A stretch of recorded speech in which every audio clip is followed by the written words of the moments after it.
আসসালামু আলাইকুম and hello all the viewers. সকালবেলা উঠেই রেডি হয়ে আমরা চলে যাচ্ছিলাম শ্বশুরবাড়ির উদ্দেশ্যে, মানে আমার শ্বশুরবাড়ির উদ্দেশ্যে। আমার শ্বশুর শাশুড়ি আগে আমার যে এলাকাতে বা যেখানে বাসা সেখানেই থাকতো। রিসেন্টলি ওনারা শিফট করেছেন মিরপুরের উদ্দেশ্যে, ওনারা এখন মিরপুর থাকে। তো এনিওয়ে আমরা সেজন্য আর কি মিরপুরের দিকেই চলে যাব আজকে। অ্যান্ড ওইখানে আমার শ্বশুর শাশুড়ি, আমার বড় ভাসুর, বড় যা, ছোট দেবরের বউ এবং রিসেন্টলি তাদের পরিবারের নতুন সদস্য এসেছে, অর্থাৎ দেবরের মেয়ে, সবাই একসাথে থাকে। তো সেখানেই আমরা চলে যাচ্ছি। এই রমজান মাস পুরো চলে গিয়েছে, আমরা এখন পর্যন্ত যেতে পারিনি। এদিকে রিহান সিএনজিতে ওঠা মাত্রই ঘুমিয়ে গিয়েছে। অ্যান্ড এত পরিমাণ ধুলা ছিল বাইরে যে কি বলবো।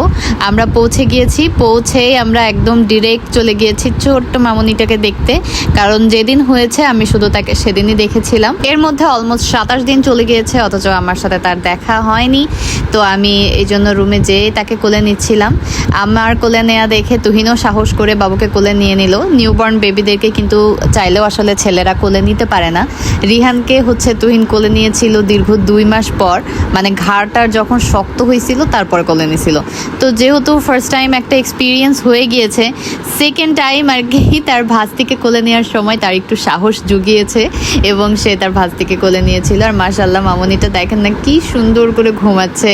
ও কিন্তু আমাদের পরিবারের প্রথম মেয়ে, কারণ এর আগে আমার ছেলেই আছে। আমার পরিবারের দিক থেকেও এবং তুহিনের ফ্যামিলির দিক থেকেও আমার ছেলে প্রথম সন্তান। আর এই ছবিটা ভিডিও করার কারণ হচ্ছে এই ছবিটার দাম 26,000 টাকা, বুঝছেন। আর এটার দাম মনে হয় একটু কম, এটা এমনিতে র্যান্ডমলি আমার ছোট যা কিনেছে।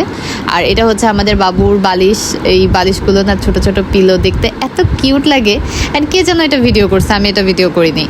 আর তারপর রিহানের বাবা এদিকে বসে গল্প গুজব করছিল, এটা সেটা করছিল। রমজান মাস আসলে না ইফতারের অপেক্ষা করা ছাড়া আর তেমন কিছুই করার থাকে না। এদিকে আমাদের ইফতার রেডি হয়ে গিয়েছে। আজকে আর কোনো ভাজা পোড়া কোনো কিছু না, একদম ডিরেক্ট আর কি আমরা পোলাও খাবো, মাংস খাবো। আমাদের জন্য অনেক কিছু রান্না করেছিল অ্যান্ড সবগুলো রান্না ভীষণ সুস্বাদু ছিল। আম্মা যে সব কিছু আগে দিচ্ছে। ইফতারের টাইমে আমি কখনোই ভিডিও করি না, কারণ আজানের টাইমে ভিডিও করাটা ইফতারের অপমান আমার কাছে মনে হয়। তো এই যে ইফতার খুব করে আর কি আমরা সবাই খাওয়া দাওয়া করছিলাম, নামাজ টামাজ পড়ে সব কিছু মানে শেষ করে। তো সেই খাবার দাবারের সময় একটুখানি ক্লিপ নিয়েছি, কারণ আমি এই টাইমে খাবো না, আমি আরও একটু পরে খাবো। রিহানকে একবারে আর কি রাতে ডিনার করিয়ে নিয়ে বাসায় চলে আসব।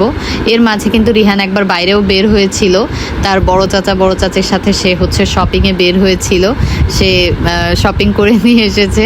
তো সেটারও আর কি ক্লিপ নেওয়া হয়নি। আসলে বলেন তো, এক জায়গায় গিয়েছি ঘোরার জন্য, কতদিন পরে গিয়েছি, সেখানে যে সারাদিন আমি যদি ফোন দিয়ে সব ভিডিও করতে থাকি তাহলে কি চলে।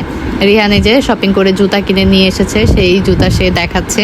অ্যান্ড সব শপিংয়ের ভিডিও অবশ্য আমি অলরেডি আপনাদের সাথে শেয়ার করে ফেলেছি, এবং এর মধ্যে সে বেল্টও কিনেছে একটা নতুন। এই বেল্টও আবার আপনাদেরকে দেখাচ্ছিল, গেঞ্জি হুজুকুরো করে সে তার বেল্ট দেখাচ্ছে। তো এই পর্যন্তই আজকে আমার ভিডিওটা। আমরা ওইখানে তারপর চলে এসেছিলাম বাসায়, অ্যান্ড বাসায় আস্তে আস্তে আমাদের রাত হয়ে গিয়েছিল। আমরা গিয়েছিলাম খালি হাতে, কিন্তু হাত ভর্তি করে ফেরত এসেছি।